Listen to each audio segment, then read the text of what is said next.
He dropped a leather folder on my patio table like it weighed nothing, though it represented $700 million. "I'm worth $700 million, he said, his voice completely flat, completely without emotion. "Say yes, and by tomorrow afternoon we'll have a marriage certificate with both our names on it." I didn't know his face yet. I didn't know his name yet, not really. I'd only heard it once, in a whispered warning from a man risking everything to give it to me. 3 days earlier, I'd been a wife with a savings account and a marriage I thought was simply tired.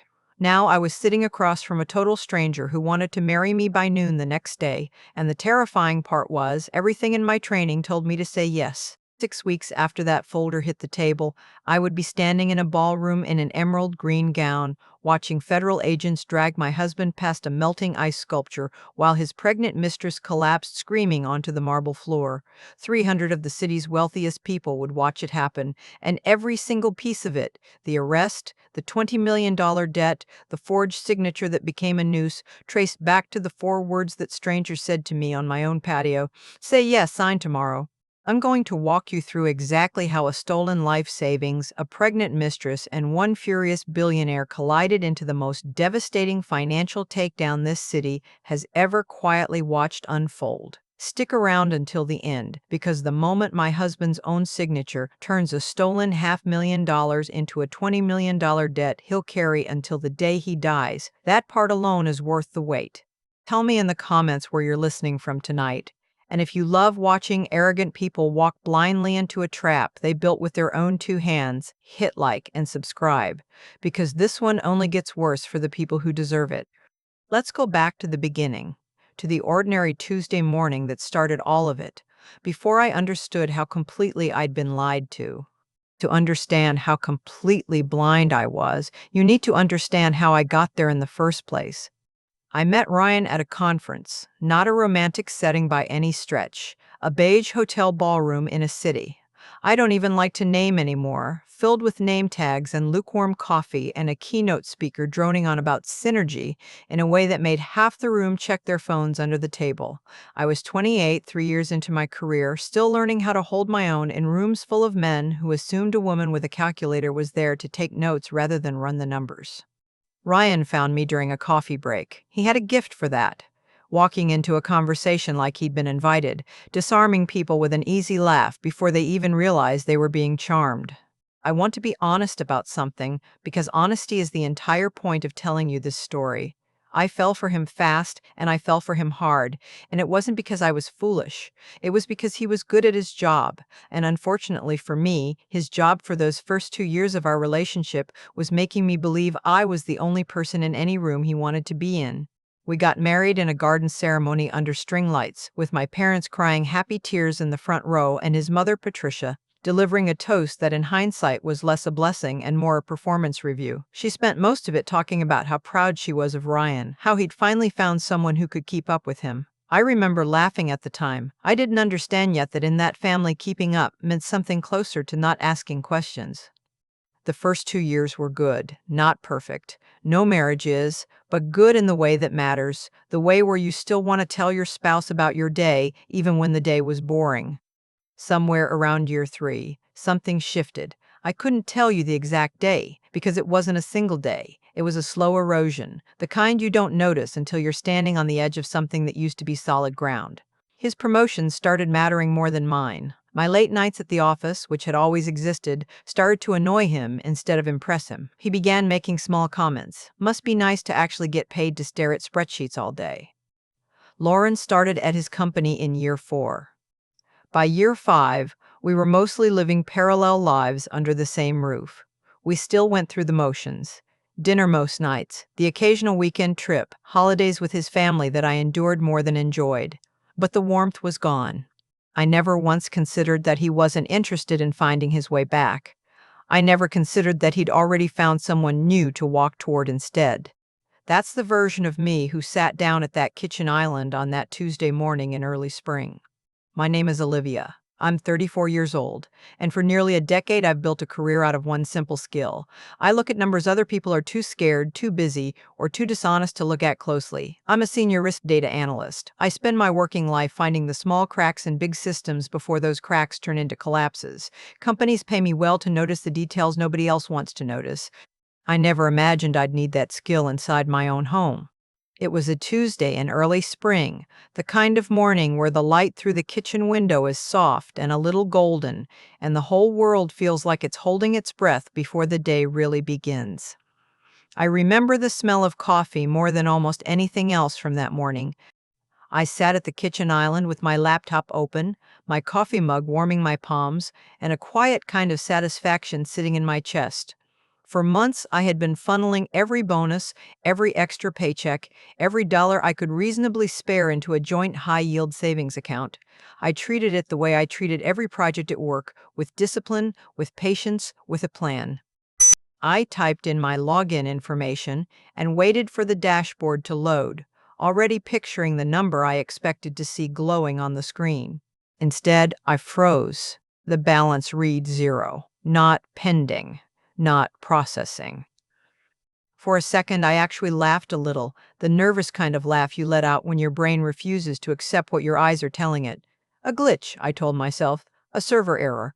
Banks have bugs sometimes, don't they? I refreshed the page. I logged out and logged back in. The number didn't change. That's when the cold feeling started. Not panic exactly, more like a slow drop in temperature that began somewhere behind my ribs and spread downward into my stomach. As someone who spends her career staring down risk, I know panic is the enemy of clear thinking. So I did what I always do. I breathed, I steadied my hands, and I clicked into the transaction history, because numbers, unlike people, always tell the truth if you know where to look. There it was. One single outbound wire transfer. Ryan. My husband, 35 years old, a sales director with a talent for charming rooms full of strangers, a man I had shared a bed and a mortgage and 6 years of my life with. I picked up my phone, already halfway convinced this had to be some kind of identity theft, some stranger who had somehow gotten access to our account. My thumb hovered over the number for the fraud department. That's when I heard the front door. The lock clicked, the door swung open, and there was Ryan, dressed like he was headed into a board meeting, not a confrontation. Sharp navy suit, polished shoes, a cardboard cup of the expensive artisan coffee from the place 3 blocks over. He was humming. I turned my laptop so the screen faced him directly. Ryan, my voice came out tighter than I wanted it to. What is this? Why is the account at zero? He paused in the doorway of the kitchen. He looked at the screen. And here is the detail that told me everything before he said a single word. He didn't flinch. There was no guilt in his face, no surprise, none of the panic a person shows when they're caught doing something wrong. "Oh, good, you found it," he said, stepping past me to set his keys down on the counter like this was any other Tuesday. "I was going to mention it before I left for work." Mention it? I stood up from the stool so fast it scraped loudly against the tile. "You can't just wire $150,000 out of our joint account without talking to me first." He sighed. That particular sigh people use when they think you're being unreasonable for expecting basic decency. The name hit me somewhere behind the sternum, sharp and sudden, like stepping on broken glass in bare feet. Lauren, his former assistant, 29 years old. I had met her more than once at company holiday parties, always laughing a beat too long at Ryan's jokes, always finding an excuse to linger near him while refilling his drink, always positioned just slightly too close in every group photo. I hadn't been paranoid at all. "You gave my life savings to your assistant," I said slowly, watching the full shape of the situation assemble itself in real time. I stood frozen in the middle of my own kitchen, the coffee going cold in my hands. My husband had been having an affair. He had drained our savings to fund his mistress's life, and he was delivering the news of our divorce over his morning coffee as casually as he might mention the weather. He wasn't finished. He stepped closer, and something in his expression hardened into a version of him I had never seen in 6 years of marriage. I stared at him, genuinely stunned. "Out of the house? Ryan, I paid 70% of the down payment on this property. You don't get to throw me out of my own home." He laughed, a short, cutting sound with no warmth in it at all. "Oh, but I do," he said. While you were buried in your spreadsheets, I was making real moves. Lauren and I need this space." He grabbed his briefcase from the hallway chair, then turned back at the front door to deliver what he clearly thought was his masterstroke. I didn't scream.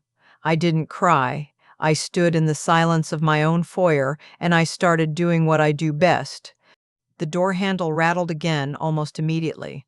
Ryan had forgotten his gym bag on the hallway bench. He came back in to grab it, but instead of leaving right away, he lingered in the doorway like a man who wasn't satisfied with the damage he'd already done. "You're probably wondering why," he said, that smug tone back in full force. "Why I chose Lauren over a woman pulling in a six-figure salary." "I wasn't wondering anything," I said flatly. "I was calculating how long you'll last in federal court." "Always the machine," he scoffed. "That's exactly the problem, Olivia. You want to know the real reason I'm leaving? Lauren's pregnant. It's a boy." The words hung there in the air between us like smoke that wouldn't clear. He wanted me to break. He wanted to watch it happen right there on the kitchen floor. "She knows how to make a man feel like a husband," he continued, leaning into the doorframe now, clearly enjoying himself. "While you were climbing your corporate ladder and falling asleep with your laptop still open, she was paying attention to what I actually needed. A man wants a family, Olivia, not a business partner who happens to share his last name." I let the words land without flinching. My mind, almost against my will, was already sorting his cruelty into categories, extracting the facts, filing away the relevant data. He was having an affair, he had a child on the way, and somehow, in his own mind, all of it was justified. "Congratulations on your growing family," I said, my voice deliberately flat. He actually chuckled at that, shaking his head like I had just said something adorably naive. "You really think I'd walk in here and drop all this on you without protecting myself first? I'm not the only one in this marriage who knows how to plan ahead." He pulled a folded document from inside his jacket and tossed it onto the console table near the door. I frowned, my eyes darting to the paper. His grin widened. "I didn't sign anything," I said slowly, watching the pieces of a much bigger and much darker picture click into place. "You signed," he said. Something inside me shifted in that moment, not into panic, but into something colder and far more useful. Ryan hadn't just emptied our savings account. He had forged my signature on official banking documents. He had conspired with a notary to falsify a legal filing. Part of me wanted to scream. Part of me wanted to throw something at his smug, self-satisfied face. "I see," I said, my voice completely level. "If the documents are signed, I suppose there's nothing left to discuss." Ryan looked almost disappointed. He had wanted a fight. He had wanted tears, begging, a woman crumbling in front of him so he could walk away feeling like the winner in every possible sense. My calm was ruining his moment. "Just have your boxes packed by Thursday," he muttered, adjusting his gym bag on his shoulder. "My family's coming by this afternoon to start moving some of Lauren's things in. Stay out of their way." "I'll stay out of the way," I replied evenly. He gave me one last look of pure disdain and walked out. The heavy door shut behind him with a sound that felt strangely final. I stood alone in the foyer for a long moment. Then I walked to the console table, picked up the paper he'd left behind, and read through it carefully. $500,000 in equity, pulled from a home I had spent years paying into. I walked into my office. I sat down at my desk. I opened a new, encrypted folder on my private hard drive and named it simply. Ryan thought he had buried me under debt and betrayal. He thought I was just a boring woman who lived behind a spreadsheet. What he failed to understand, what he would spend the rest of the story failing to understand, is that I don't just evaluate risk for a living, I dismantle it, and he had just become the single biggest liability of my entire life. I began typing, mapping the digital trail of every lie, every forged document, every stolen dollar. I was still at my desk, still deep in my folder of evidence, when I heard the front door open again. Barely 3 hours had passed since Ryan left. I closed my laptop, stood up, and walked out to see who had let themselves into my home. In the middle of my living room stood my mother-in-law, Patricia, flanked by my father-in-law, Richard, and my sister-in-law, Natalie. They carried stacks of moving boxes and rolls of packing tape like they were arriving for a scheduled job. Nobody had knocked. Ryan had apparently handed out his key like a permission slip for an ambush. "What are you doing?" I asked, stepping into my own living room, keeping my voice steady and giving away nothing. Patricia let out a long, theatrical sigh, the kind she usually saved for airport delays. Richard had already wandered to my bookshelves and was pulling down framed photographs, tossing them carelessly into an open box like they were nothing. Natalie chimed in from the sofa. I stood completely still, absorbing the sheer audacity of what was happening in front of me. I looked around the room, taking a slow inventory of the life they were dismantling in real time. That linen sofa had taken me 4 months of comparison shopping to find, because I wanted something that would actually hold up under daily use instead of just looking expensive in a showroom. The bookshelves Richard was so casually emptying held travel photographs from a trip to the coast Ryan, and I had taken during a better year. Back when I was 26 and still learning what at fireplace that I had bought at a street fair with my very first bonus check. Back when I was 26 and still learning what it felt like to earn real money. I thought, briefly and almost clinically, about how strange grief is when it arrives disguised as calm. I wasn't screaming. I wasn't crying. Some detached part of my mind was simply cataloging the loss the way I'd catalog a line item on a balance sheet. I didn't let her surface. They wanted me to break down. They wanted tears, screaming, something they could gossip about at the country club for months. I gave them nothing. I folded my arms and let my gaze settle on Patricia. Patricia stepped closer, chin raised, eyes gleaming with an entitlement so thick it was almost tangible. "Lauren is giving us an heir, Olivia," she said, her voice dropping into something sharp and venomous. "Consider that 150,000 your severance package for wasting my son's best years." The words hung in the air, dripping with cruelty. A severance package for wasting his youth. I looked at the three of them and I no longer saw family. My silence unsettled Natalie enough that she stopped taping and glanced nervously at her mother.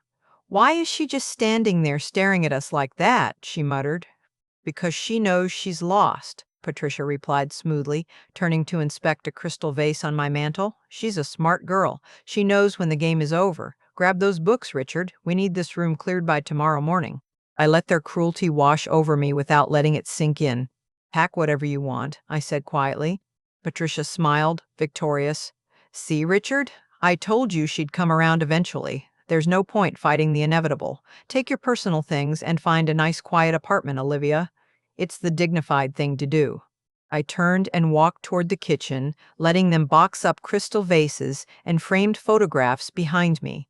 I poured myself a glass of water and leaned against the granite island, listening to their laughter drift down the hallway. They were celebrating, toasting Lauren, toasting Ryan's supposed brilliance, feeling utterly invincible. I did not feel defeated. I felt something closer to dangerous. There was one person in that family who never fit the mold. Jamal, Natalie's husband, was 34 years old and worked as an independent auditor, a career built entirely on noticing the discrepancies other people tried to hide. He had always seemed slightly out of place among the loud, self-congratulatory energy of Ryan's side of the family. While the rest of them thrived on flashy declarations and casual cruelty, Jamal operated in quiet, careful observation. I respected him, even though we had rarely spoken beyond polite conversation at holiday dinners.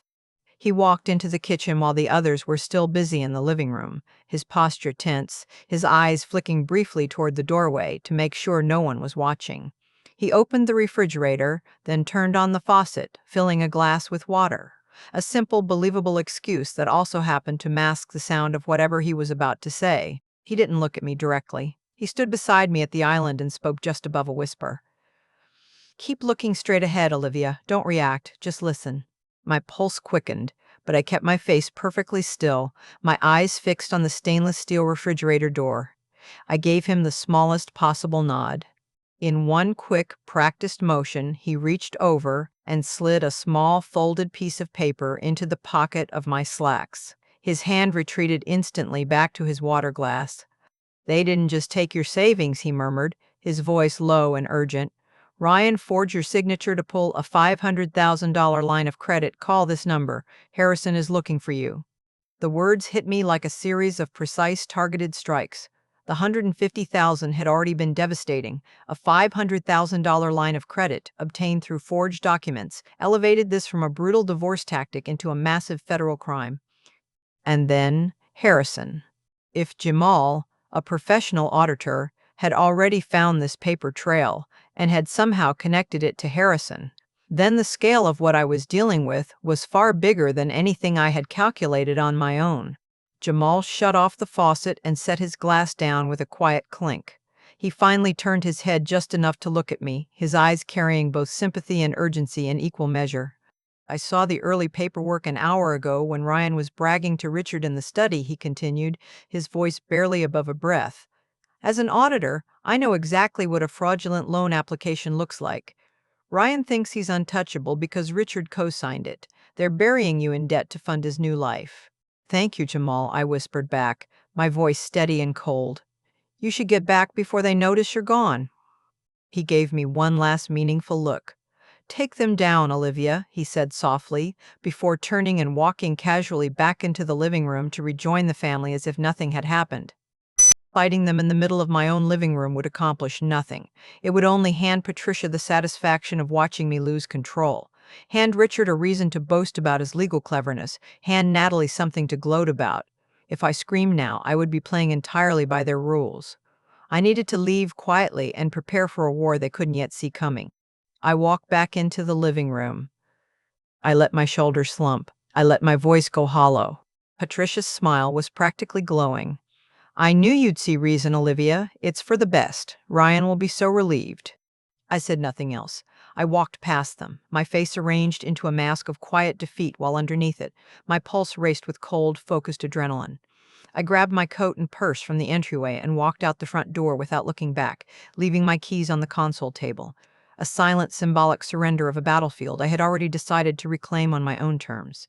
Halfway down the driveway, I pulled the folded paper from my pocket, a bank routing slip, and on the back, in Jamal's handwriting, a phone number and a single name, Harrison. They thought I was walking away with nothing.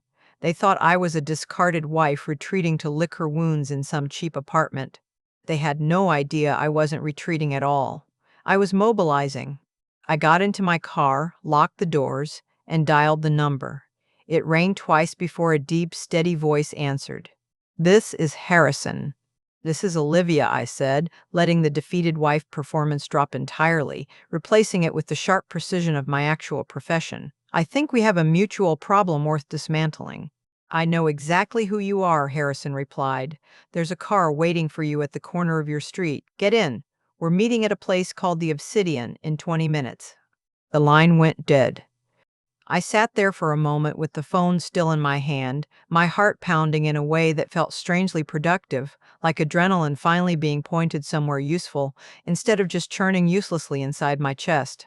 Before I pulled away from the curb, I found myself thinking about Jamal and about exactly what it must have cost him to slip that paper into my pocket. I had known Jamal for 6 years, the entire length of my marriage, and in all that time I don't think we'd ever had a conversation longer than 5 minutes that didn't involve someone else in the room. Natalie's family had a very specific culture, one I had spent 6 years slowly absorbing without ever fully naming it. Loyalty in that family wasn't measured by honesty. It was measured by how convincingly you supported whatever version of events made Ryan look good. Richard ran his contracting business the same way, according to things Jamal had mentioned in passing over the years. I would learn, months later, over a quiet dinner where Jamal finally let his guard down enough to talk about it, that he had noticed small inconsistencies in Ryan's finances almost a year before that Tuesday morning in my kitchen. Nothing conclusive at first, a comment here, a lifestyle upgrade there that didn't quite match a sales director's salary.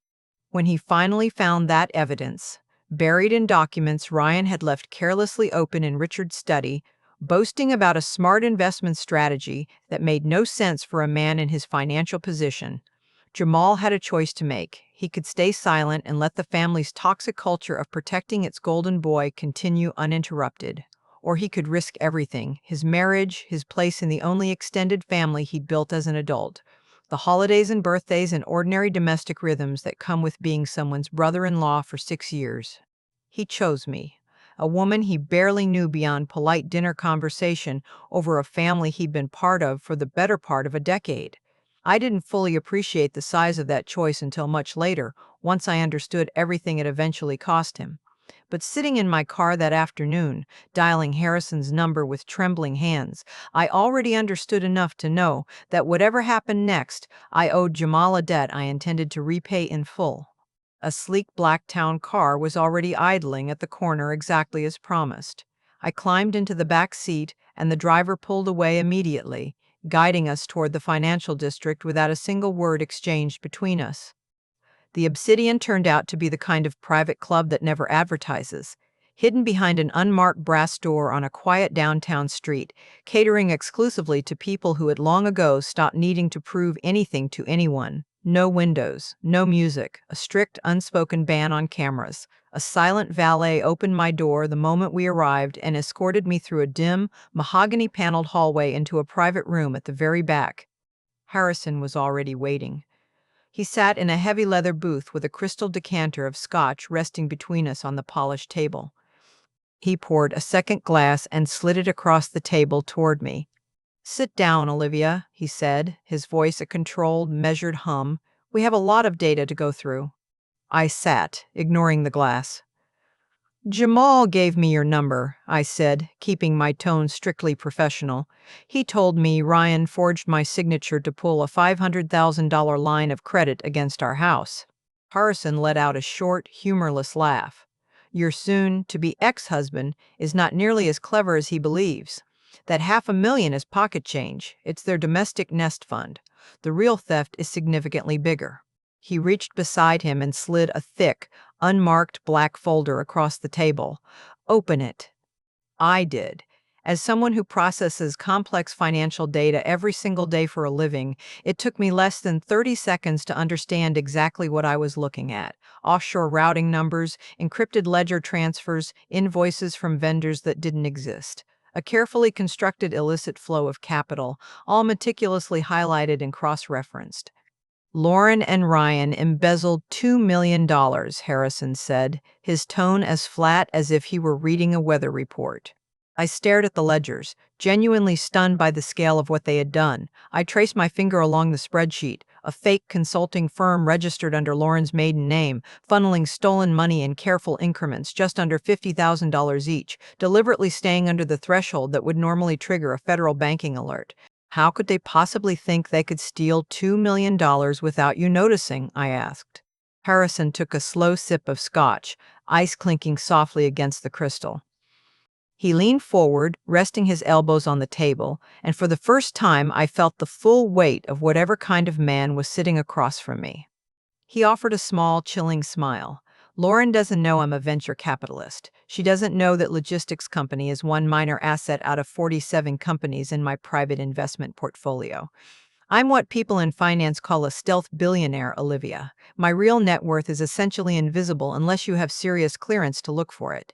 Everything I own sits inside layered blind trusts I set up long before I ever met her. On paper, I own almost nothing. I processed the information, the pieces sliding into place with an almost audible click. Exactly, Harrison confirmed. They targeted a shell company they assumed was going through a chaotic transition period. They had no idea it's wholly owned by my primary trust. They didn't steal from some anonymous corporation. They stole directly from me, and I watched them do it. I looked at him then, truly understanding for the first time who I was sitting across from. He hadn't been blindsided by any of this. He had let it happen, deliberately, patiently. "You let them commit federal wire fraud," I said, feeling an odd, unfamiliar sense of professional respect settle over me. "Divorce court is slow, emotional, and exhausting," Harrison said coldly.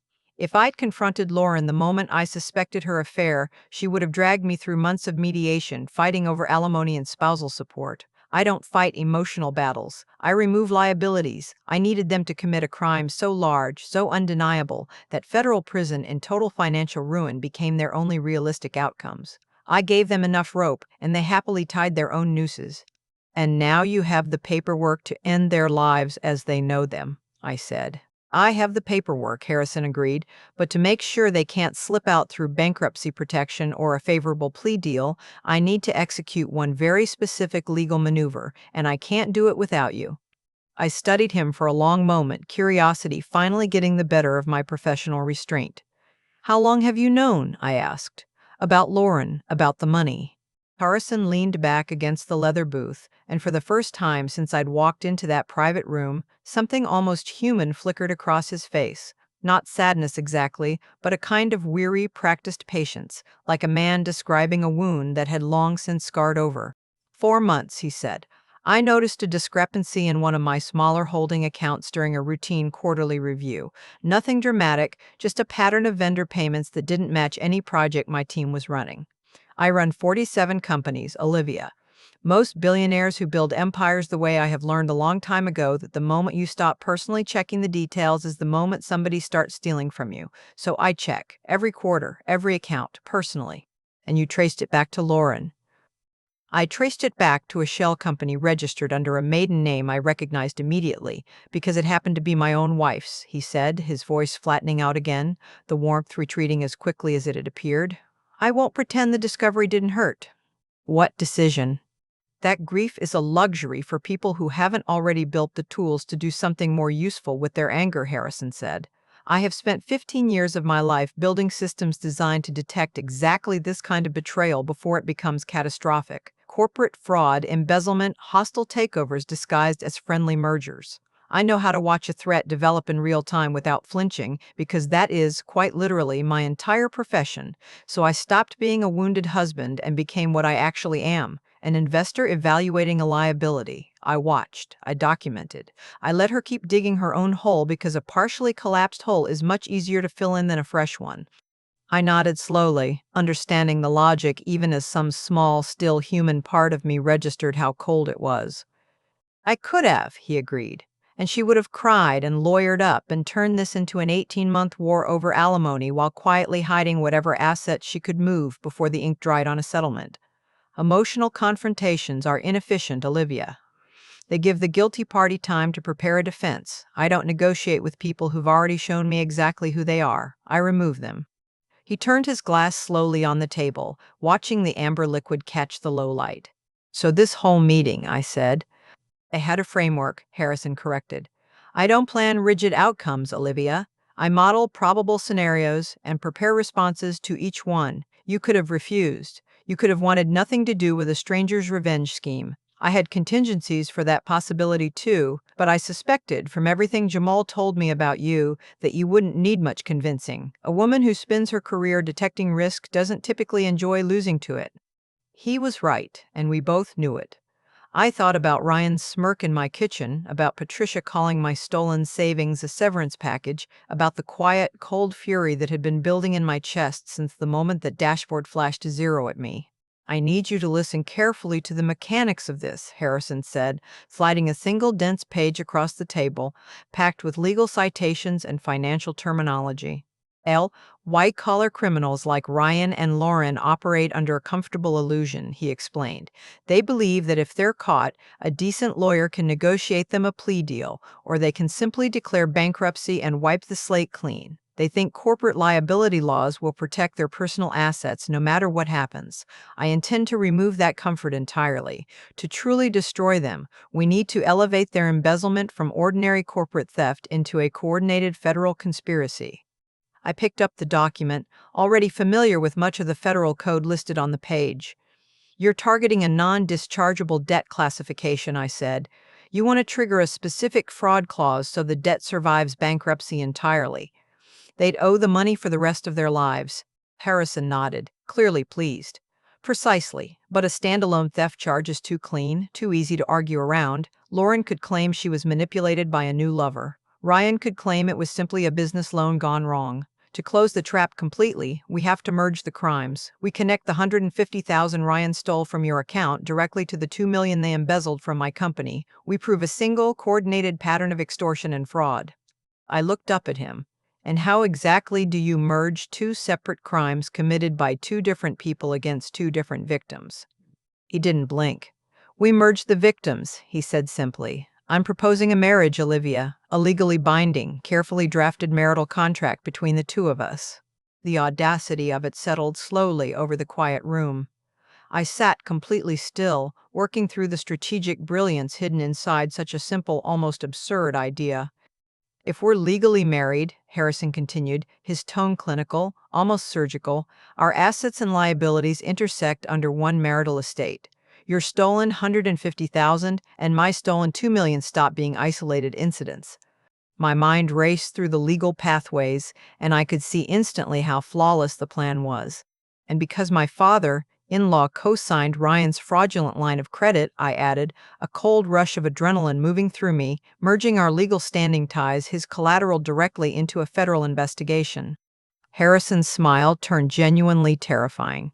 I leaned back against the leather booth, letting the sheer scale of it sink in. It was extreme. A marriage built entirely on tactical vengeance. But I thought about Ryan mocking my career in my own kitchen. I thought about Patricia calling my stolen life savings a severance package. I thought about being discarded like something disposable by people who assumed I was too soft, too boring, too calculating to ever fight back. They had badly miscalculated. "What are the terms?" I asked, my voice completely steady. Harrison pulled a sleek platinum pen from his jacket and set it beside the document. "Strictly a business arrangement. We sign a post-nuptial agreement immediately, protecting my existing trusts and your independent assets. We stay married on paper only long enough for the indictments to land and the asset forfeitures to finalize. Once Ryan and Lauren are in federal custody and the in-laws are out of their foreclosed home, we file for an amicable annulment." He held my gaze. "In exchange for your cooperation, you'll receive full restitution, not just the 150,000 Ryan stole, but a consulting fee of $1.5 million from my trust, paid the moment the annulment is finalized." I looked down at the document. $1.5 million. Complete financial freedom. I didn't need time to think it over. I didn't need to consult my emotions. The math was perfectly clear, and the return on investment was extraordinary. I picked up the platinum pen. "I'm a risk analyst, Harrison," I said, meeting his eyes directly. "And I calculate that Ryan and Lauren are about to experience a catastrophic market crash." I signed my name at the bottom of the page in quick, decisive strokes and slid the document back across the table. "Tomorrow at noon," Harrison said. "Wear something sharp. We have a courthouse to visit and a trap to finish setting." I left the obsidian with a singular focus burning through me. I started with the $150,000. Using standard verification protocols, I traced the exact timestamp of the transfer. Ryan had initiated it directly from his office IP address, without bothering to hide behind so much as a basic proxy. Then I moved to the $500,000 line of credit Jamal had warned me about.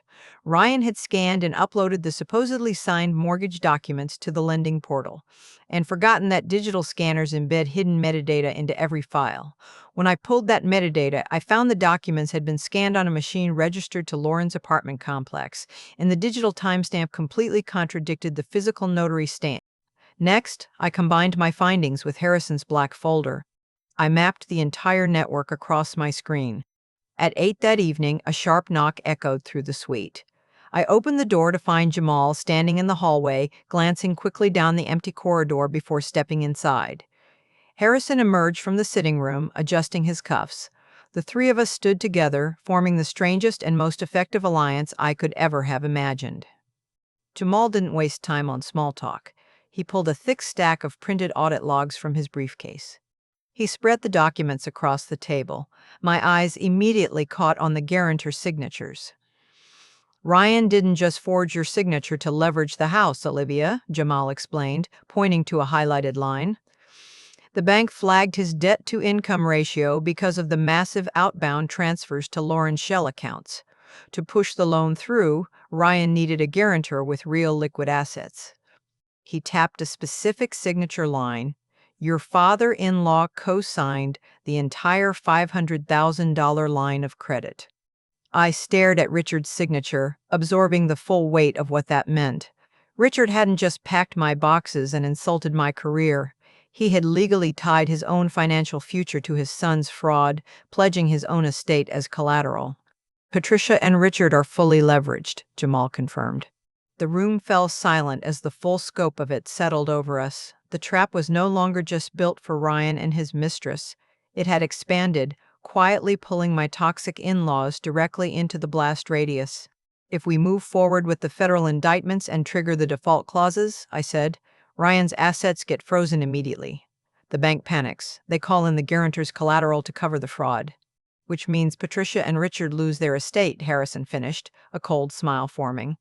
The bank forecloses the same day Ryan gets arrested. They'll be left with absolutely nothing.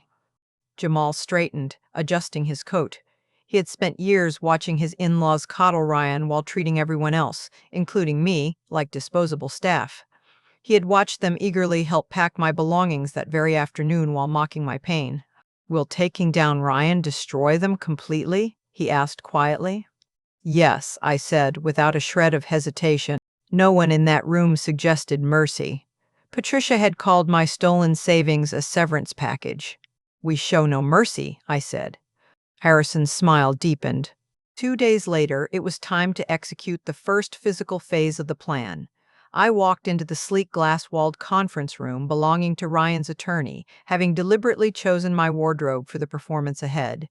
Instead of my usual sharp suits, I wore an oversized wrinkled cardigan, minimal makeup, and flat shoes. I let my hair look slightly unkempt. I practiced keeping my shoulders slumped in the mirror that morning until it looked convincing. Ryan was already seated at the table, flanked by his attorney, a slick, overconfident man named Davis. Ryan wore a brand new navy suit and a watch I recognized immediately, purchased, I was certain, with my stolen savings. He leaned back in his leather chair. He didn't even stand when I walked in. He just smirked, taking in my disheveled appearance like it confirmed everything he already believed about me. Have a seat, Olivia, he said, gesturing toward the uncomfortable chair across from him. Let's make this quick. I've got lunch with Lauren, and she hates waiting. I kept my eyes lowered, sitting on the very edge of the chair, letting my hands tremble slightly as I folded them in my lap. I'm ready, I whispered, letting my voice sound fragile and hollow. Davis slid a thick stack of documents across the table. This is the quitclaim deed and the global settlement waiver, he explained, tapping the top page. By signing this, you're relinquishing all rights, title, and interest in the marital property. You're also acknowledging the new mortgage structure Ryan put in place and agreeing to walk away without contesting the equity transfer. Clean break. I stared at the pages, pretending to be overwhelmed by the legal language. In reality, my mind was fixed on the exact paragraph buried on page 14. Harrison's team of corporate litigators had spent the previous night intercepting the digital draft sent over for my review, quietly inserting a highly specific, devastating clause into the indemnification section, matching the formatting so precisely that the document looked completely unchanged. That clause was, in its own way, a small masterpiece. Hidden beneath a wall of ordinary liability language was a cross-collateralization indemnity provision. Ryan thought he was simply taking the house. Are you sure this is the only way? I asked, letting a slight crack slip into my voice. I paid the down payment, Ryan. I have nowhere to go. He rolled his eyes, clearly annoyed by the performance. He was so certain of his own intelligence, so thoroughly convinced his lawyer had built an impenetrable shield, that he never bothered reading the fine print of the document he was pushing on me. He assumed my defeated posture meant real surrender. He never once considered that the trap might already be hiding inside his own paperwork. I let out a heavy sigh and picked up the pen, letting my hands shake as I signed my name on each line, page after page, executing every trapdoor Harrison's lawyers had carefully constructed. When I finished, I pushed the stack back across the table. Davis checked my signatures without reading a word of the surrounding text, then passed the pile to Ryan for his countersignature. There, he said, tossing the pen down. Done. You're officially relieved of your domestic duties. Davis gathered the papers, stamping them with his notary seal. I'll have these filed with the county clerk by end of day. I stood slowly, keeping my posture defeated, gathering my cheap coat and scuffed shoes. I didn't look at Ryan as I buttoned my coat. I simply turned and started walking toward the glass doors.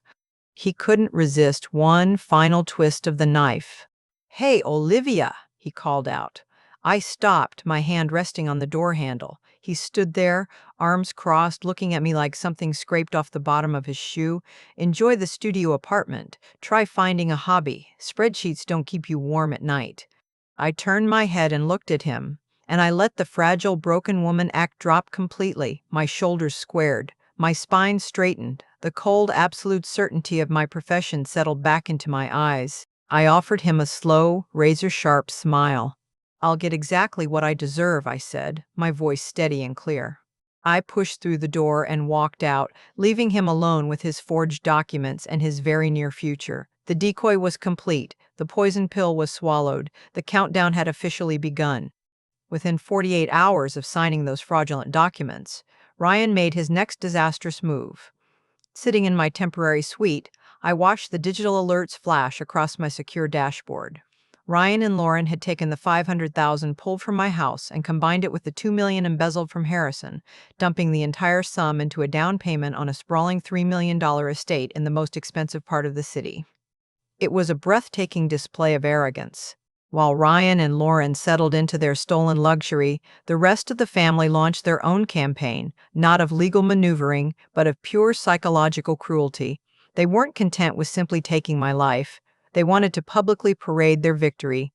My phone lit up constantly with notifications as Patricia and Natalie went to work online. They treated Lauren like royalty, broadcasting her every move to our shared network of friends and acquaintances.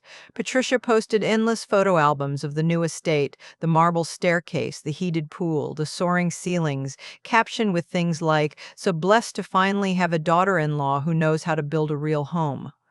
Natalie was even more direct in her cruelty, posting daily photos of Lauren in expensive maternity wear, deliberately tagging my personal accounts so I would receive a notification every single time they celebrated my replacement. One post showed Ryan kissing Lauren's cheek in front of a brand new imported sports car, captioned, "My brother finally got the upgrade he deserves." Even Richard joined in, posting himself with a glass of expensive scotch on the new balcony, bragging about his son's unmatched business sense. They wanted me to break. They wanted an angry, bitter comment they could screenshot and pass around like a trophy. I gave them absolute silence. Every time a new post appeared, I simply screenshotted it, cataloged it, and added it directly to the growing A week after the house purchase, I rode a private elevator to the top floor of the tallest residential tower in the financial district. Harrison owned the entire penthouse, a sleek, minimalist fortress of glass and steel suspended high above the city. It was the physical embodiment of real, quiet wealth, a sharp contrast to Harrison stood near the floor.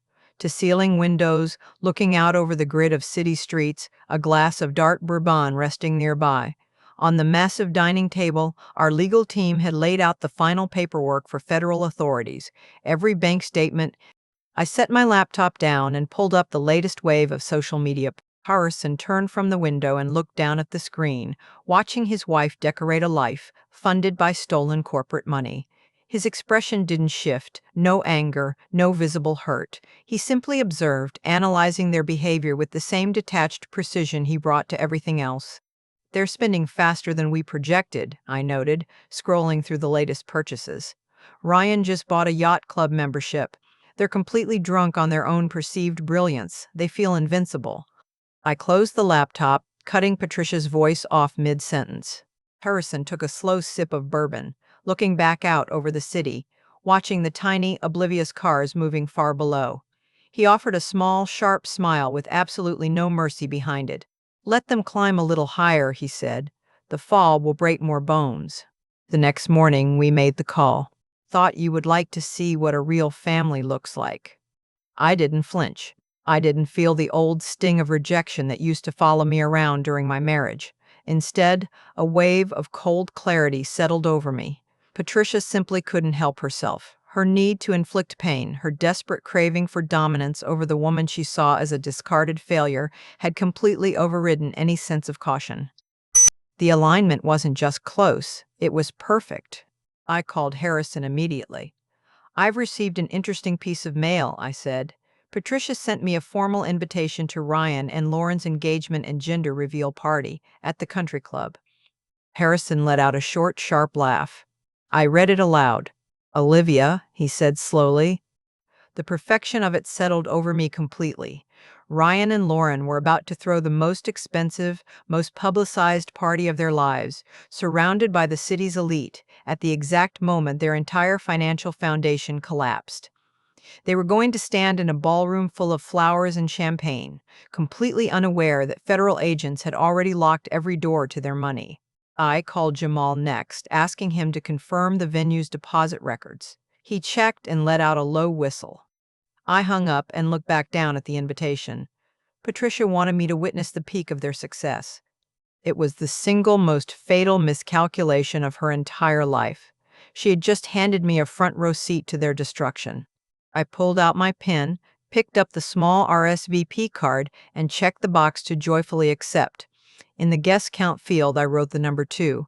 I wasn't going to hide, and I certainly wasn't going to go alone. I sealed the envelope and walked it down to the corner mailbox myself. Ryan thought he had discarded me. Patricia thought she had broken me. Lauren thought she had won everything. Thursday morning arrived under a gray, overcast sky that matched the sterile nature of what we were about to do. I stood outside the downtown municipal courthouse, feeling the wind off the harbor cut across my cheeks. Today, I wasn't a bride. I was an architect of ruin. Harrison arrived precisely at 9, stepping out of his SUV in a dark bespoke suit that signaled corporate authority, not romance.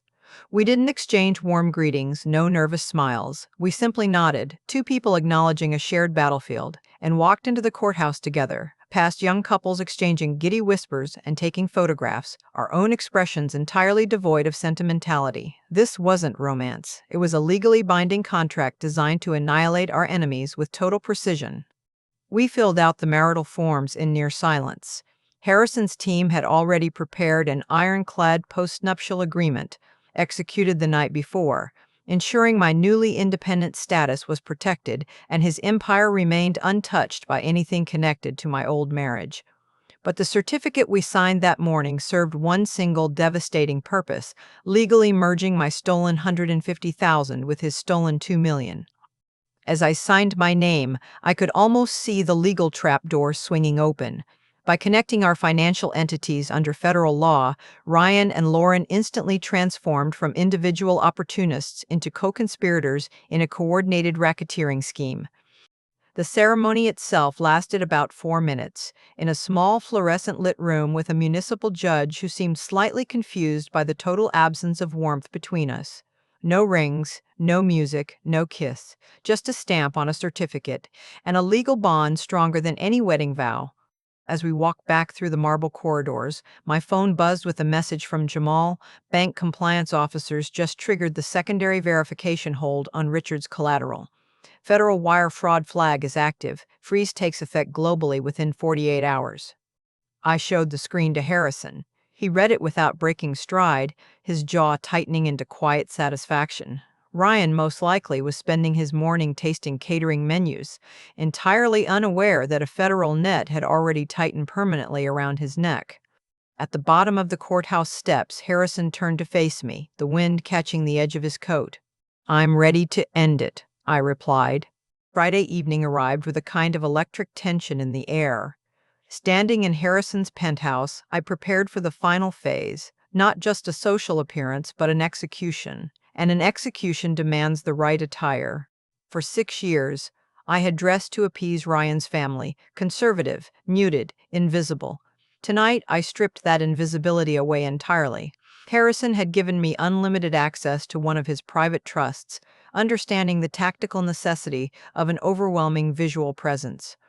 I stood before the mirror in a custom emerald green evening gown, sharp, asymmetrical lines, a high neckline, a silhouette that radiated authority.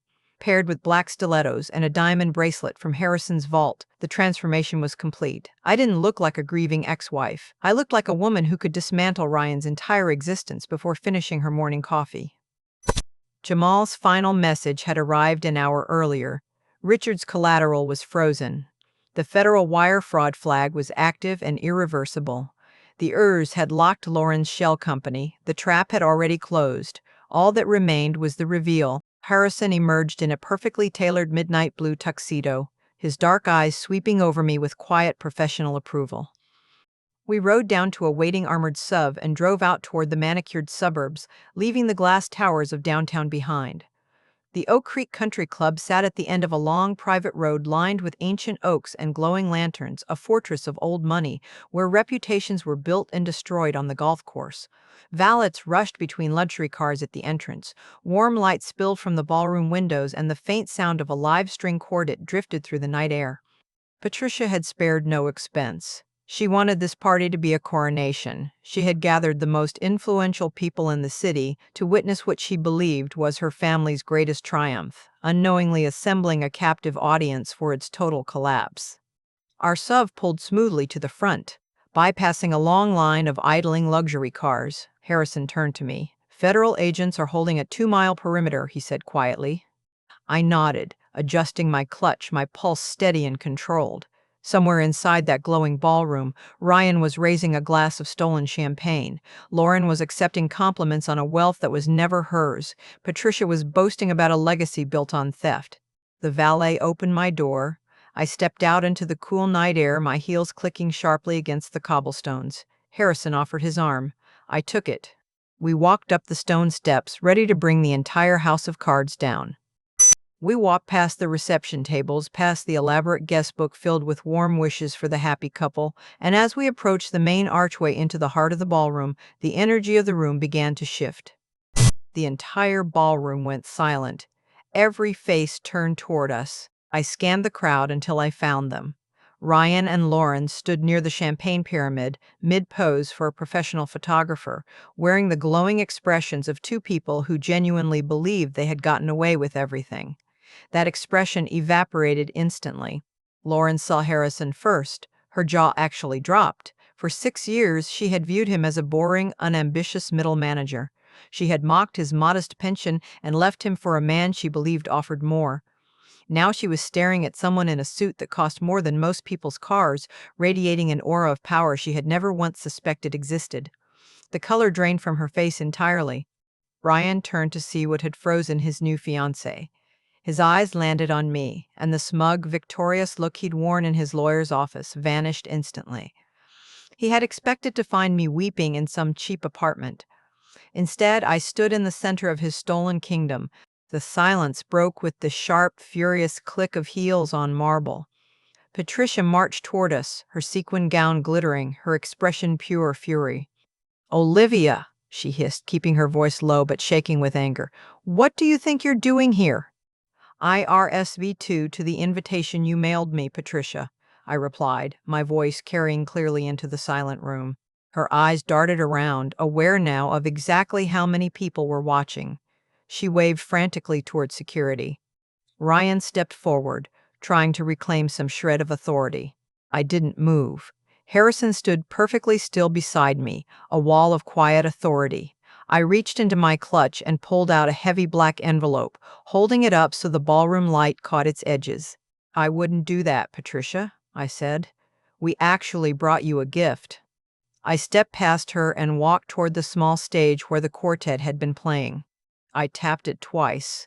The sound cracked through the ballroom, and the last of the whispers died completely. "Good evening, everyone," I said, my voice clear and steady through the sound system. I let the silence stretch, then looked directly at Ryan. "You've been bragging about that $3 million house to everyone in this city," I said.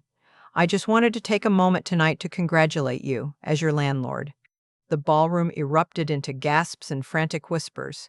Ryan stepped forward, shaking. "You're insane. I have the deed. I bought that house through a private holding company. You have nothing to do with it." "You bought it through a shell company registered in Delaware," I corrected, my voice sharp and precise. I gestured toward Harrison. "That shell company is a subsidiary of my husband's primary trust." Lauren let out a strangled sob, clutching her stomach. Patricia covered her mouth, her face draining of color as her entire social world began collapsing in real time. "You walked right into a trap," I continued. "You thought you could steal my financial security and flaunt it in front of the entire city. But numbers don't lie, Ryan, and the truth is, you're nothing but a thief who just handed all his stolen money straight back to the people he wronged." I stepped back from the microphone and handed it to Harrison. He took it calmly, stepping to the edge of the stage. His eyes locked directly onto Lauren. "Hello, Lauren," he said, his voice low, carrying easily through the silent room. "For 6 months, you've told everyone who'd listen how unambitious I was. You told your friends I was just a mid-level manager at a boring logistics company. You packed your bags and ran to a man you thought could give you the life I supposedly couldn't. You wanted to be a billionaire's wife, Lauren. You already were one." Lauren stumbled backward, her hands shaking. I'm not a mid-level manager, Harrison continued. I'm the founder and primary stakeholder of an international venture capital firm. My personal net worth is over $700 million. The logistics company you thought I worked for is one small piece of a portfolio of 47 businesses. I kept my wealth hidden because I wanted a wife who valued me, not my bank account. You proved you weren't capable of that. But that's not why we're here tonight. We're here because of your financial stupidity. A collective gasp rolled through the crowd. Wealthy guests began physically distancing themselves from Patricia and Richard, sensing the disaster unfolding. Harrison turned to Ryan. You thought you pulled off the perfect crime. You and Lauren used her old clearances to access a dormant account, fabricated vendor invoices, and funneled $2 million offshore. You thought you were stealing from a disorganized corporate entity. You were completely wrong. Ryan swallowed hard, sweat visible on his forehead. That account wasn't dormant, Harrison said. He glanced at me briefly.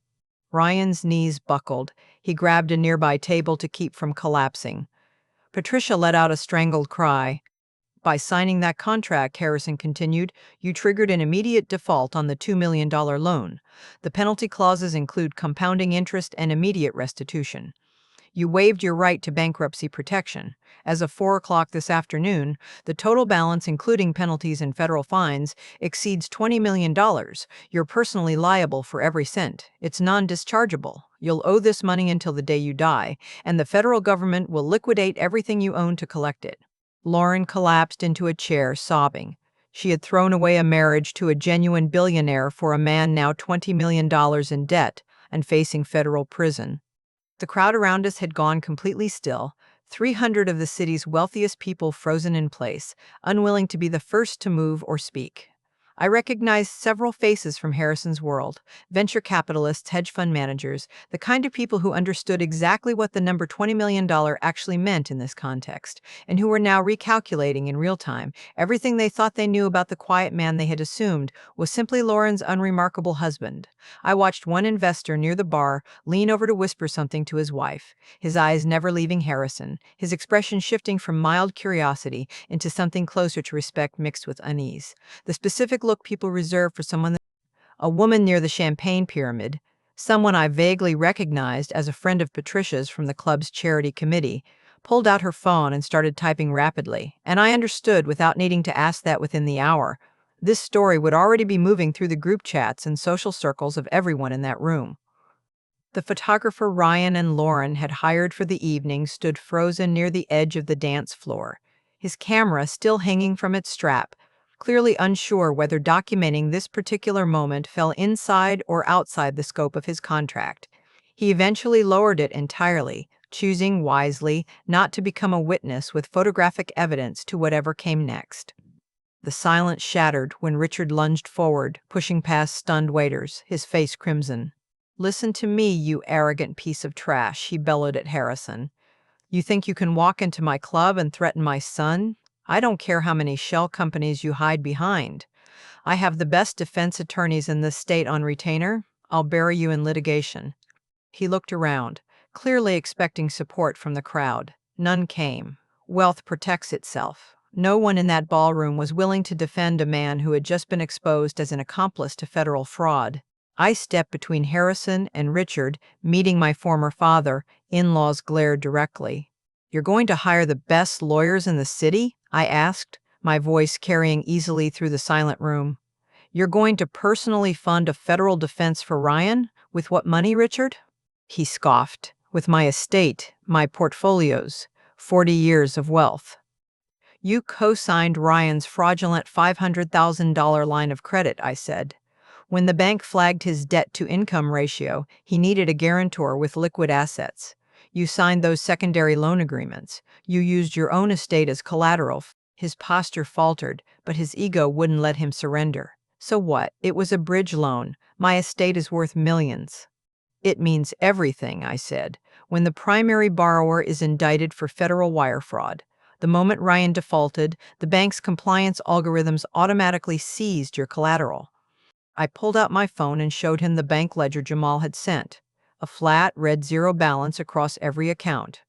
The seizure protocols activated the moment you walked into this club tonight, I said. Your portfolios are frozen, your accounts are locked. As of 4 o'clock this afternoon, the bank foreclosed on your estate.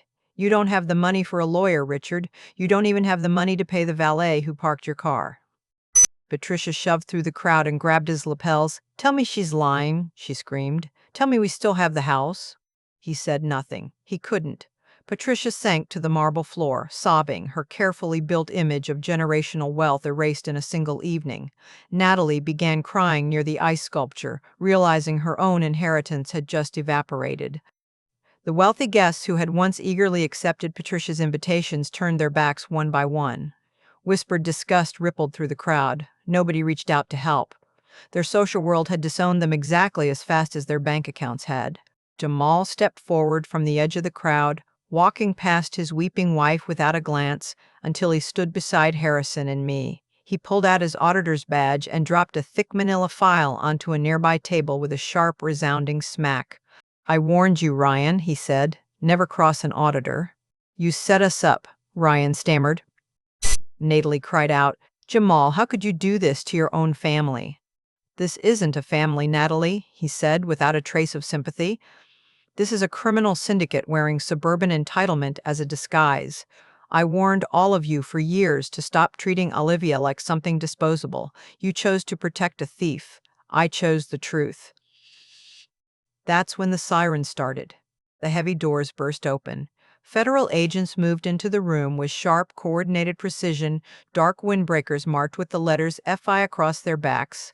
Local police secured the exits. The crowd parted instantly, nobody wanting to be anywhere near the center of what was happening. "Ryan Blackwood, Lauren Blackwood," the lead agent announced. Ryan threw his hands up. Lauren tried to back away and tripped over her own gown, sending a tray of champagne glasses crashing to the floor. The agents moved without hesitation, handcuffs clicking shut around both their wrists. "You're under arrest, charged with multiple counts of federal wire fraud, aggravated identity theft, and grand larceny. You have the right to remain silent." Ryan began sobbing openly. Lauren screamed that she was a victim, that Ryan had tricked her. I walked toward him, meeting his eyes without a trace of the anger that had carried me through the last month. "I calculated the risk, Ryan," I said quietly. "The math says you're going to prison." The last spark of hope drained from his face. The agent shoved him forward. Lauren was dragged out screaming obscenities at him, blaming his ego for ruining everything. The doors slammed shut behind them, leaving a ringing silence in their place. I turned to survey what remained. Patricia was still on the floor, reaching a trembling hand toward a woman she had played tennis with just the day before. "Susan, please," Patricia begged. "Call the club president. We need a defense attorney for Ryan." Susan took a step back, pulling her wrap tighter around her shoulders. That single dismissal set off a chain reaction. One by one, the investors and executives and club board members turned their backs and walked toward the coat check. Richard knelt beside his wife, face buried in his hands, watching his entire social world step over him on their way out. Their social capital had gone bankrupt exactly as fast as their bank accounts. Natalie stood frozen near the melting ice sculpture, looking to Jamal for some kind of lifeline. He didn't offer one. "Don't even try, Natalie," he said. "I'm filing for divorce tomorrow morning. You can reach me through my attorney." He gave me a single respectful nod before walking out through a side exit, cutting his ties to their toxicity for good. Harrison stood beside me, hands in his pockets. We didn't celebrate. We didn't need to. We had executed a complex, precise operation and achieved exactly the outcome we'd calculated. We turned and walked together back through the ballroom. I didn't look back at the glowing windows of the club. The days immediately following the arrests were nothing like the movies make them look.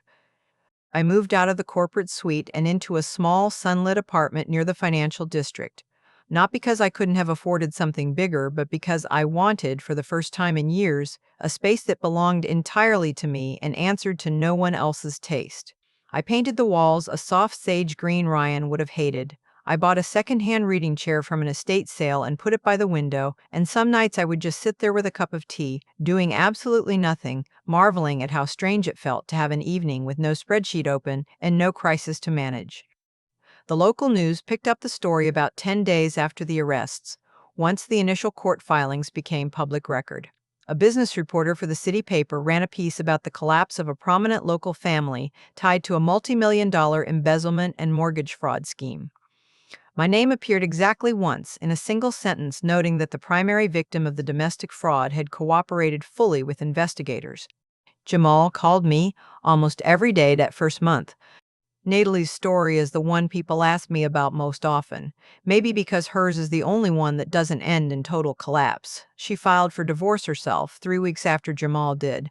Apparently, the papers crossed somewhere in transit, which even Jamal admitted was a strange kind of poetic timing. Unlike her parents, Natalie had never actually signed anything, never commingled her own finances with Ryan's schemes. She lost her marriage and, for a while, her sense of who she was outside of that tightly wound family identity. But she didn't lose everything the way Patricia and Richard did. I heard through Jamal that Natalie eventually moved to a smaller city a few hours away, closer to some cousins on her mother's side who hadn't been quite as swept up in the family's culture of entitlement.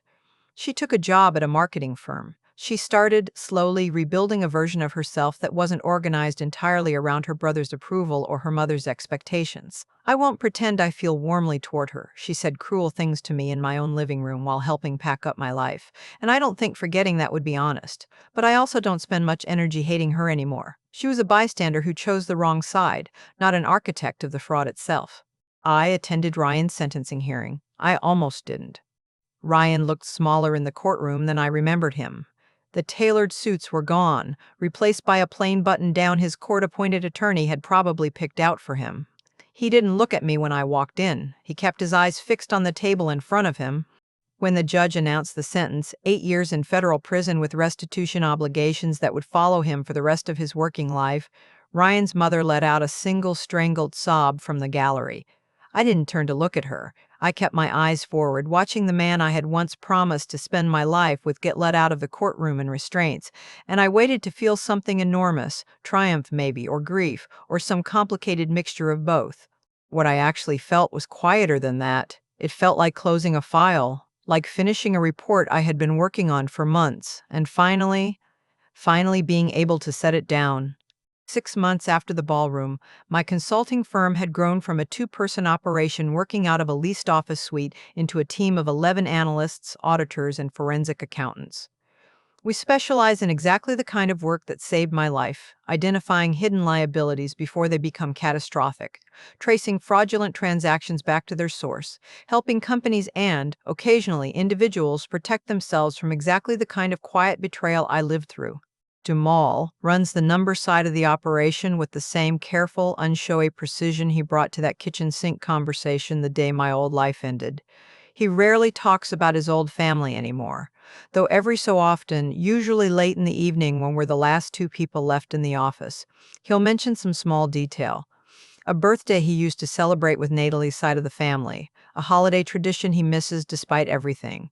I've learned to let those moments exist without trying to fix them. Some losses don't need solving. Harrison and I still speak occasionally, mostly about business. He sent a referral my way a few months back, a mid-sized manufacturing company dealing with a suspected embezzlement scheme eerily similar to the one that had once been used against him.